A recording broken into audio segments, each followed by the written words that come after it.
अस्सलामुअलैकुम जी। Medical imaging medical physics का chapter चल रहा है हमारे पास। इसमें हम देखने वाले हैं प्रोडक्शन ऑफ एक्सरेज और एक्सरे ट्यूब के बारे में भी देखेंगे। तो प्रोडक्शन ऑफ एक्सरे में देखें तो एक्सरे बुनियादी तौर पे हाई एनर्जी इलेक्ट्रोमैग्नेटिक रेडिएशन है जो किस वजह से पैदा होती हैं जब fast moving electron rapid decelerate करते हैं या इनर शेल आयनाइजेशन करते हैं। तो ये दो बुनियादी वजूहात हैं। तो ये दोनों फंडामेंटल मैकेनिज्म है जो मैंने बताए, इनको डिटेल में देखते हैं।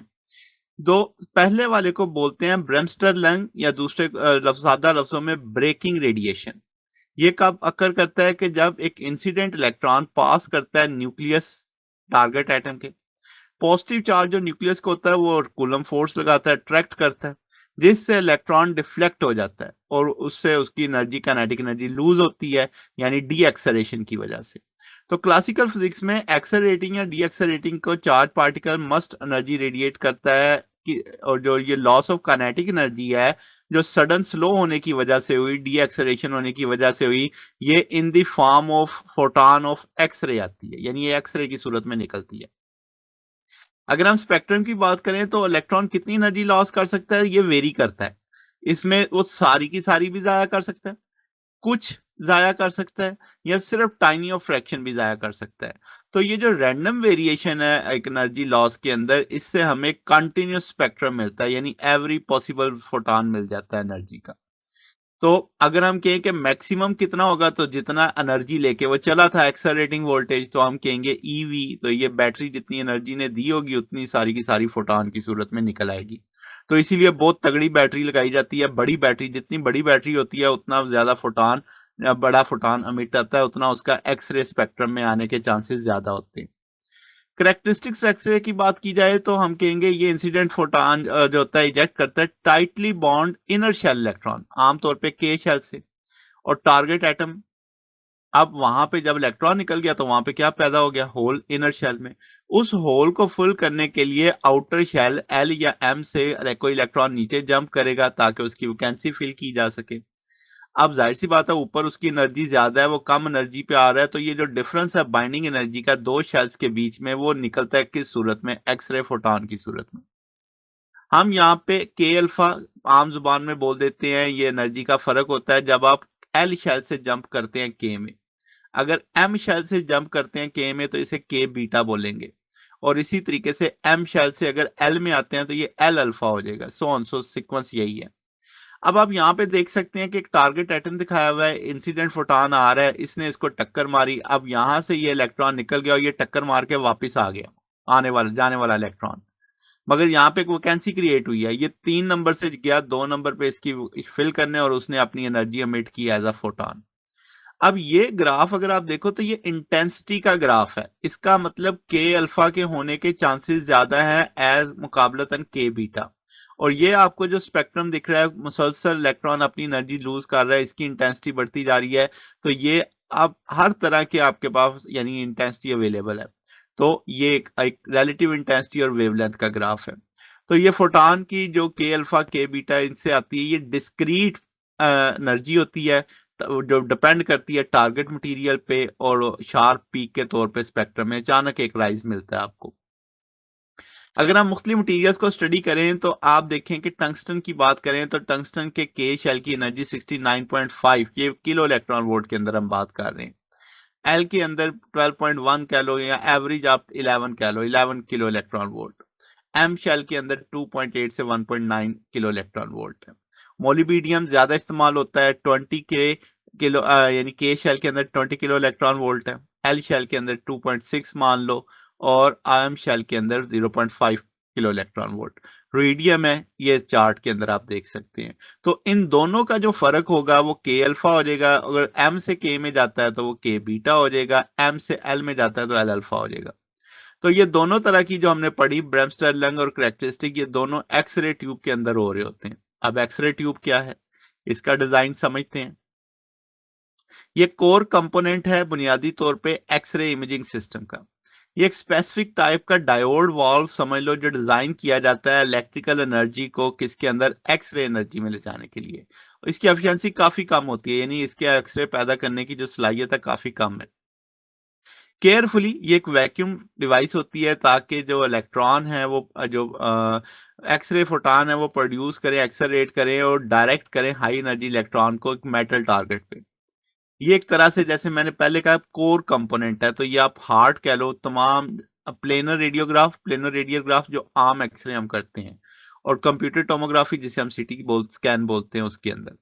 तो अब अगर हम बारी बारी देखें तो सबसे पहले एक इवैक्यूएटेड ग्लास वेसल होगा जिसके अंदर तमाम कंपोनेंट होंगे हाई वैक्यूम में 10⁻⁻6 टॉर पे। ये वैक्यूम इंश्योर करता है कि इलेक्ट्रॉन बगैर टक्कर खाए सीधा कैथोड से एनोड पे जाए और ग्लास इवॉल्व करता है एक्सरे एमिशन को। अगर आप यहाँ पे देखें तो ये आपके पास एक इसमें ग्लास दिखाया जा रहा है, ये वाली चीज। यहाँ पे देखें तो ये अंदर इसकी ट्यूब है, ये वाली। तो अब इसके अंदर ही ये सारी दोनों एनोड और कैथोड इसके अंदर है बुनियादी तौर पे। फिर ऑयल सराउंडिंग है, ये इलेक्ट्रिकल इंसुलेशन देता है हाई वोल्टेज कंपोनेंट और थर्मल कूलिंग ऑफ असेंबली को। अगर आप यहाँ पे देखें तो ये ट्रांसफार्मर ऑयल लगा हुआ है, ये इसमें ऑयल है, ये पूरी है, ये अंदर ट्यूब है बुनियादी तौर पे, ये पूरा स्ट्रक्चर है उस मशीन का, डिवाइस का। तो ये ऑयल है जो कि कूलिंग का भी काम कर रहा होता है, इसको रोटेट चलाया जाता है इसके अंदर। फिर लेड शील्ड की बात करें, ये जितने ऑफ एक्सिस और स्कैटर्ड एक्सरे पैदा होती हैं उनको ऑब्जॉर्व कर जाता है। सिर्फ ग्लास विंडो परमिट करती है प्राइमरी डायग्नोस्टिक को। यानी यहाँ पे अगर आप देखें तो ये सारी लेड की इसकी शील्डिंग है, सिर्फ एक ग्लास विंडो से अलाउ किया जा रहा है बाहर जाने को। ओके। फिर कैथोड फिलामेंट का होता है, टंगस्टन वायर हेलिक्स होता है, सोर्स ऑफ इलेक्ट्रॉन होता है, थर्मोनिक इमिशन से तकरीबन 2200 सेल्सियस तक हीट पैदा करके इलेक्ट्रॉन को निकाला जाता है टंगस्टन से। तो ये आप देख सकते हैं एक स्कीमेटिक सी फिग दी गई है। अब इसके अंदर यहाँ पे ये फिलामेंट प्लेस किया गया है, ये वाला। तो अब इसके बाद एक होती है फोकसिंग कैप, ये आप देख सकते हैं, ये फोकसिंग कैप इसमें दिखाई गई है डिटेल के अंदर। इस फोकसिंग कैप का नेगेटिव चार्ज इलेक्ट्रोड होता है, ये सराउंड करता है कैथोड को। अब इलेक्ट्रॉन भी नेगेटिव होते हैं, ये भी नेगेटिव होता है, तो ये इनको आउटर तरफ एक तरह फोकस करता है या बाहर की तरफ धकेलता है, और ये इलेक्ट्रॉन की बीम को शेप करता है एक टाइट वेल डिफाइंड स्पॉट होना कैथोड, जैसे आप इस फिग में देख सकते हैं कि ये इनको फोकस कर रहा है इसकी तरफ। फिर रोटेटिंग एनोड होता है।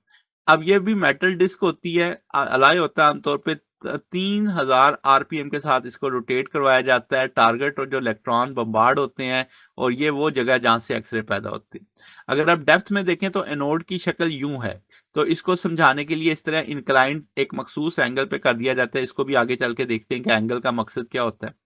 तो ये बुनियादी तौर पे एनोड है, जहां से हिट करेगा तो इलेक्ट्रॉन की बीम निकलेगी। अब इंडक्टर और इसमें रोटर होते हैं, स्टेटर होते हैं, ताकि उसको जो घुमाना है इलेक्ट्रोमैग्नेटिक सिस्टम जो रोटेशन लेता है नोड की without any mechanical shaft penetrating the vacuum. तो ये आप देख सकते हैं, ये स्टेटर लगे हुए हैं, यानी इलेक्ट्रोमैग्नेटिक आप समझो मैग्नेट्स लगे हुए हैं जो उसके अंदर उसमें घुमाते हैं, उसको रोटेट करवाते हैं, एक मोटर की तरह काम करते हैं। तो ये एक बेसिक सा स्कीमेटिक है, ये यानी ज्यादा डेप्थ में नहीं है। अब ये जो तिरछा है ये इंक्लाइंड है, ये इसमें भी आपको थोड़ा सा तिरछापन दिख रहा होगा। ये एक्चुअल फोकस स्पॉट है, वो एरिया जहां पे नोड का जहां पे इलेक्ट्रॉनों ने टक्कर मारनी है। मगर इसमें से अफेक्टिव जिसे हम बोलेंगे वो स्मॉलर होता है एनोड के बेंजी लेवल एंगल से, यानी ये इंक्लाइंड है ना या तिरछा है ये समझ लो। तो ये छोटा एफ जो होता है जो एक्चुअल है अफेक्टिव है, वो एफ साइन ऑफ थीटा होता है, यानी टोटल का साथ साइन थीटा जितना वो इंक्लाइंड कर गया। इसकी सिग्निफिकेंस क्या है? जितना स्मॉलर इफेक्टिव फोकल स्पॉट होगा उतना शार्प इमेज आएगा, मगर लिमिटेड हीट कैपेसिटी होगी। जितना लार्ज फोकल स्पॉट होगा उतनी हाई हीट होगी, हाई आउटपुट टेक्निक, यानी उतने ज्यादा जैसे सिटी स्कैन में होता है, मगर ये लेस ज्योमेट्रिक शार्पनेस, बीम इतनी शार्प नहीं होगी इसकी। अब इसमें कंसेप्ट और आ जाता है हील इफेक्ट। अब क्या होता है कि जब एक्सरे की बीम होती है वो पूरी यूनिफॉर्म नहीं है across the field, intensity higher होती है कैथोड वाली साइड पे बीम वाली, और लोअर होती है नोड वाली साइड पे। अब इसकी वजह कि इलेक्ट्रॉन जो एक्सरे प्रोड्यूस होती है वो वेरियस डेप्थ से होती है टंगस्टन टारगेट से। कोई यानी इलेक्ट्रॉन के एटम ऊपर वाले से निकल गया, कोई अंदर वाले से निकल गया, तो एक जैसी नहीं है। तो एक्सरे ट्रेवल जो करती हैं toward the anode side of the beam, वो ट्रेवल करती हैं greater thickness of the angle target material exit the tube. अब यहां से जितना लंबा रास्ता होगा टारगेट के जरिए उतना उसका सेल्फ अब्जॉर्प्शन होगी, एटेन्युएशन होगी एक्सरे की।